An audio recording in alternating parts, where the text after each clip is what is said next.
The fallout from the Royal Commission inquiry into institutional child sex abuse continued this week, with rabbis resigning and other rabbis calling for significant change.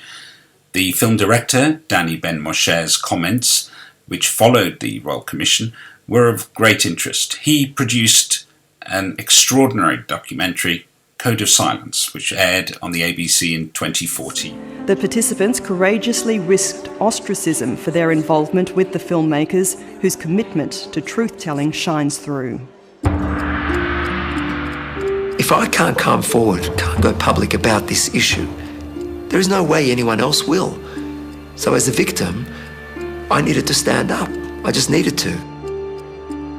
Unfortunately, it seems that this is like a problem that occurs across all sectors of every community. But I think the issue that was particularly acute and which came out very clearly in the yeshiva was the lack of governance and systems to deal with this.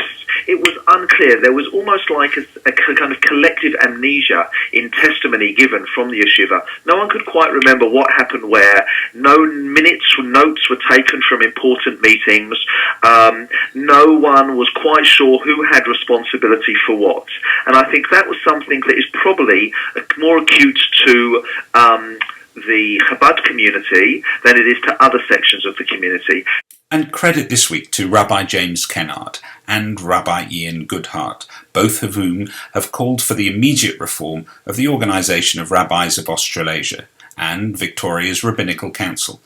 They're looking for increased accountability, and perhaps we're all looking for new leadership, moving away from the traditions that have been previously set by Chabad and try to encompass the values that all Jews across Victoria share, whatever their standards of faith and belief.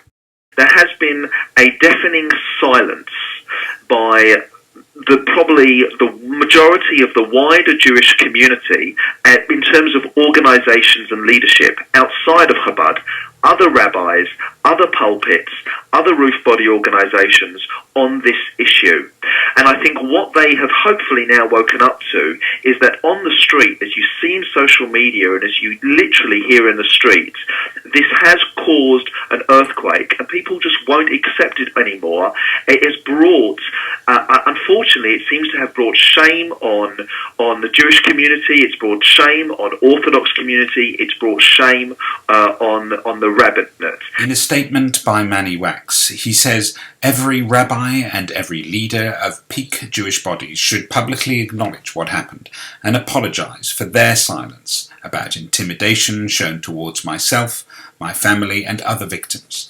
And the Yeshiva Centre boards in Melbourne and Sydney need to apologise and resign, along with other leaders who've been implicated. People often think about the toll on the victims, but there is an incredible toll that the victims' families also have to pay. When in 2011 Manny Wax went public about his sexual abuse experience, he shattered the code of silence. We never spoke about this issue. It was always a Catholic Church issue. But the backlash was brutal and spared no one. Going to the police without permission could make you liable to be killed. What else should I have done?